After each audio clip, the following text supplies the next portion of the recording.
आम्ही बेंबडेवाडीकर प्याच्या पाण्याच्या संदर्भासाठी आम्ही सर्व गावकरी मंडळी या ठिकाणी आम्ही जमलेले आहोत।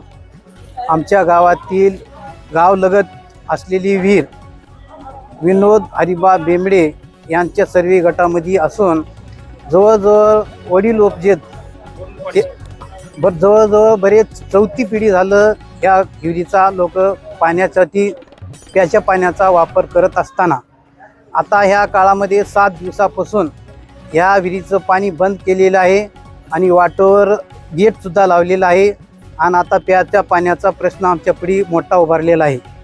आता लोकही कुणी वयस्कर असतील, महिला असेल, वयोवृद्ध असतील आणि ह्या पाण्याशिवाय आम्हाला कुठंही पाणी नाही, तरी ही पाणी बंद केलेलं आहे। तरी आमचा पाण्याच्या प्रश्नासाठी आम्ही तहसील मॅडमला भेटलेलो आहोत।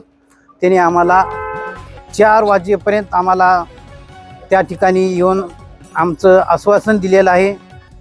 तहसीलदार मॅडम असतील, प्रशासन असेल तरी गांभीर्याने याच्यावर विचार करून आमचा पाण्याचा प्रश्न मिटवावा, प्रशासनाला आमची विनंती आहे। राहणार बेंबडेवाडीचा आम्ही पाण्यासाठी इथे तहसीलला आलतो। तहसीलदारांना आम्हाला आश्वासन दिले की 4 वाजेपर्यंत येऊन तुमचं काहाचे आम्ही मिटून टाकू, नाही मिटलं तर ह्याच्यानंतर पुढला प्रोसिजर टेस्टनं करून घेतो म्हणलं। आमच्या बऱ्याच पिढी पाणी होतं विहिरीचं। विनोद हरिबा बेंबडे यांच्या विहिरीचं पाणी गावाल्याची विहीर होती। पहिल्यापासून त्या गावाच्या विहिरीला 3दा 4दा गावाची पट्टी करून उपसा केलेली आहे विहीर। तरी आता तात्काळ त्यांनी 4 दिवसाच्या खाली कंपाऊंड करून गावामध्ये प्रत्येकाला एका माणसाला की पाण्याला यायचं नाही, दमदाटी चालू आहे। ती गावात खपवून घेतली जाणार नाही दमदाटी। ह्याच्यावर प्रशासन काही झालं वितरत कोण्याही नागरिकाला गावच्या तर त्याच्यावर प्रशासन जबाबदार राहील।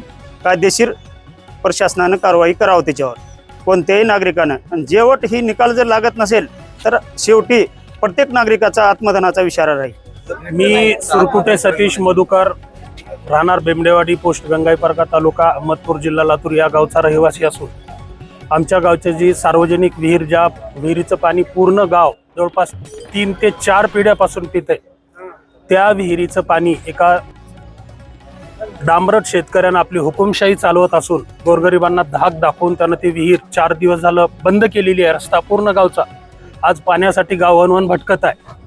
आणि मी माझं वैयक्तिकरित्या सांगतो तर माझे आजोबा आणि माझ्या 5 चुलत्यानं विहीर खोदले, मी पाहिलेलं आहे। पूर्ण गाववाल्यानं ती विहीर खोदली आहे, कुणं खोदलेली नाही।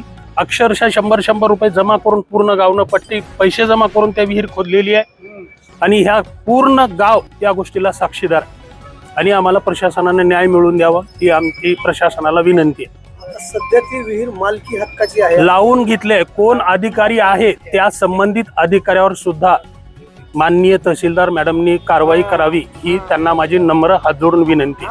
पूर्वी नव्हती, पूर्व गावठाण्याची विहीर होती, पण या 4-2 वर्षामध्ये म्हणा किंवा गेल्या वर्षी म्हणा लावून घेतले असं मला पण ऐकण्यात आलंय। त्याची चौकशी मॅडमनी करावी ही त्यांना विनंती।